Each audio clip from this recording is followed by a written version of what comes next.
Et salut à tous et bienvenue dans ce 8e jour du calendrier de l'Avent de l'horreur. Si ça vous plaît jusqu'à maintenant, faites-le savoir en défonçant les pouces bleus et évidemment la barre d'abonnement pour pouvoir me soutenir et c'est gratuit et pour moi ça me met énormément bien et en plus on va tout casser, on a dit au mois de décembre, ok? Aujourd'hui on se retrouve pour un nouveau thread d'horreur et celui-ci a une mécanique on va dire qu'on connaît un peu plus mais qui est toujours aussi effrayante.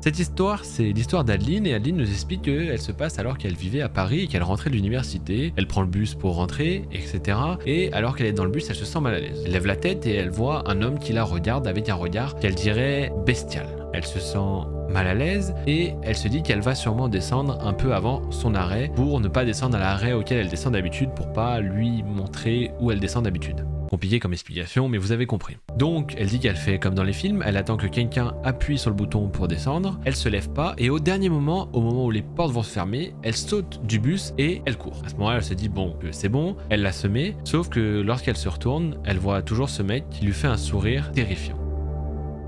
Adeline continue sa route et elle décide de rentrer dans un magasin, d'envoyer des messages, etc. Et une fois qu'elle ne le voit plus, elle décide de quitter ce magasin et de se barrer vite jusqu'à chez elle. Et là, elle ne le voit plus. Elle se dit bon, tant mieux, c'est peut-être juste une coïncidence qu'ils descendent au même arrêt que moi, je me suis fait des films. Mais alors qu'elle arrive proche de son bâtiment, elle se retourne et elle voit toujours ce mec qui est toujours là en train de lui sourire avec un sourire terrifiant. Là, elle court jusqu'à son appartement, elle rentre, monte les étages et ferme à clé son appartement. Elle tombe totalement épuisée et quelques secondes après, son interphone sonne.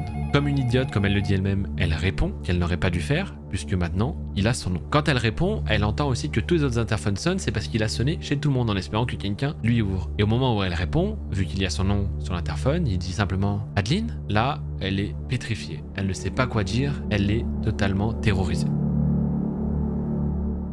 Il continue en lui disant « Ouvrez-moi, s'il vous plaît, je veux juste vous parler », avec une voix plutôt suppliante. Il dit qu'il ne bougera pas d'ici et qu'il veut juste la voir. Il l'invite même à venir à la fenêtre pour le voir et le regarder pour voir qu'il n'est pas méchant. À ce moment-là, il y a comme un déclic dans la tête d'Adeline. Elle comprend que si elle se met à la fenêtre, il va savoir à quel étage elle est et à quel appartement. Donc elle refuse, elle raccroche juste et elle tombe par terre. Quelques minutes plus tard, son interphone sonne encore et encore, et Adeline décide d'appeler son copain. Son copain lui dit simplement bah appelle la police. Et elle se dit mais bien sûr pourquoi j'ai pas fait ça à ce moment-là. Même sur le moment où elle est au téléphone, elle réagit pas en fait, elle se dit pas qu'il faut qu'elle appelle la police. Et après avoir raccroché avec son copain, elle appelle même son meilleur ami pour discuter. Elle oublie totalement d'appeler la police. Sauf que voilà que son interphone ressonne.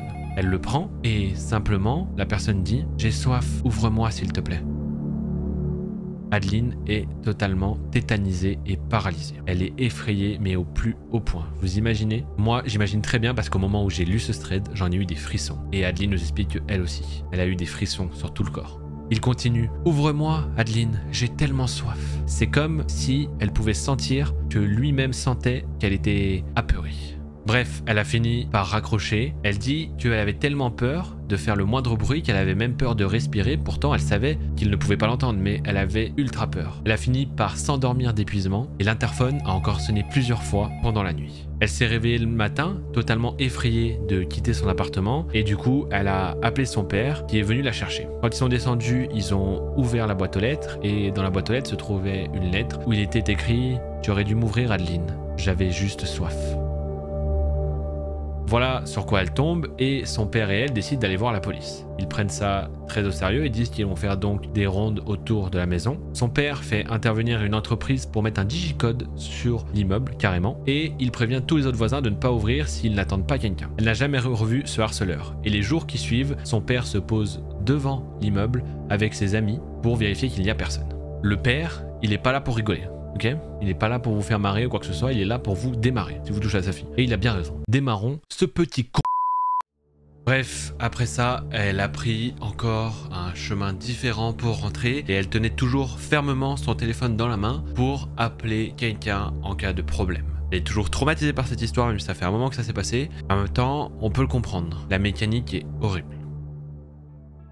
Et voilà, c'est déjà la fin de cette nouvelle histoire d'horreur. J'espère que vous avez aimé ouvrir votre case du calendrier de l'Avent de l'horreur. On se retrouve demain pour une nouvelle. En attendant, faites-moi savoir si ça vous a plu en explosant les pouces bleus, en me le disant dans les commentaires aussi, et évidemment en vous abonnant en masse pour tout éclater au mois de décembre. Ok, on est parti, let's go. Enfin là, on part, on se revoit demain quoi. Attendez, n'en demandez pas trop, ça va, je suis déjà gentil, je fais déjà une vidéo par jour, vous allez pas me faire chier.